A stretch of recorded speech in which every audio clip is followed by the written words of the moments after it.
क्या सेक्स और कैरेक्टर दो अलग चीज़ें हैं? ये उस सोसाइटी पर डिपेंड होता है। अभी कई सोसाइटीज़ ऐसी होती है कि जहाँ सेक्स की बात ही अलग होती है। वहाँ सेक्स को कोई महत्व ही नहीं होता है। जैसे आदिम सोसाइटी है हमारे ही नागपुर के पास की, जिसको हम माड़िया समाज कहते हैं, और आज की नहीं है, हज़ारों सालों से ये परंपरा है। वहाँ के बच्चे घोटुल में जब साथ में आते थे, आजकल वो बची नहीं है, उसमें काफ़ी परिवर्तन हुआ है।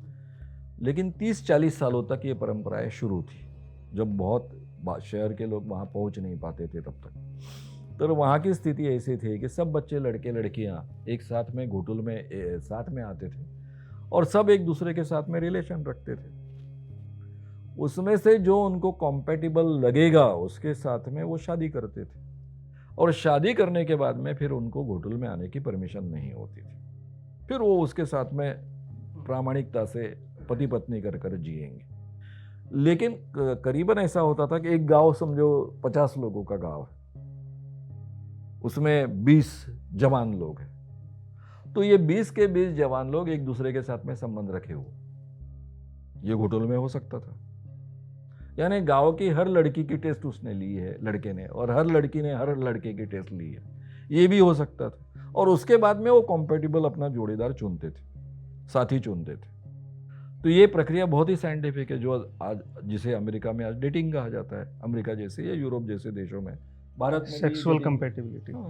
देखी जाती थी, उसको महत्व दिया जाता। लेकिन उसके बाद में भी वो दोनों पति पत्नी कर कर जी रहे हैं, और उनको ऐसा लगता है कि मुझे दूसरी लड़की पसंद आ गई या फिर दूसरा लड़का पसंद आ गया, मुझे मेरे पति के साथ में नहीं रहना है। तो उनकी परंपरा इतनी यानी फ्लेक्सिबल थी कि ये लड़की जो अभी दूसरे लड़के के साथ में रह रही, जो उसका पति है, उठेगी, दूसरे के घर में जाएगी और दूसरे के घर में सुबह नाश्ते में भात खाएगी। भात है ना, चावल खाएगी। इसका मतलब है कि मैं तेरे घर में रहना चाहती हूँ, मुझे तू पसंद है।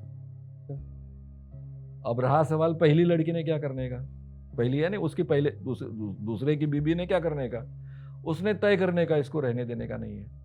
उसको अगर लगता है इसको नहीं रहने देने का, वो बोलेगी तूने नहीं रहने का है। फिर वो पति को पूछा जाएगा, वो बोलेगा नहीं इसको रहने देना है मेरे को। तो फिर ये तय करेगी मुझे रहना है कि नहीं, ये तो रहने वाली है अभी इस घर में, यानी ये दोनों का भी रिलेशन चलने वाला है। तो ये फिर ये निर्णय लेगी कि मुझे रहना है कि नहीं। इतनी फ्लेक्सिबल उनकी परंपराएं भी थी। तो इस ढंग की ये भारत की परंपरा है। भारत में करोड़ों लोगों में, यानी आज की जनसंख्या ध्यान में रखते हुए करोड़ों लोगों में ये परंपरा थी कि एक भाई से शादी, यानी सभी भाइयों से शादी। 3 भाई है तो 3 की शादी एक ही लड़के से, यानी पहले के साथ में जिसकी, अब उसमें ऐसा होता था कि पहले लड़की की उम्र का 25 साल और आखिरी के लड़की की 5वें भाई की उम्र 5 साल, ये भी। अब दिक्कत ऐसी होती थी कि ये 25 साल की जो भाई है उसकी बीबी 20 साल की, ये 20 साल की औरत ये 5 साल के लड़के की भी बीबी होती थी। ये भी परंपरा है भारत में, आज भी है। यानी हमारे यहाँ कानून और सब व्यवस्था होने के बाद तो भारत में इतनी अलग अलग परंपराएं हैं सेक्स के बारे में कि आप कोई एक ये यानी कैरेक्टर ऐसा कैसा कह सकते हो फिर।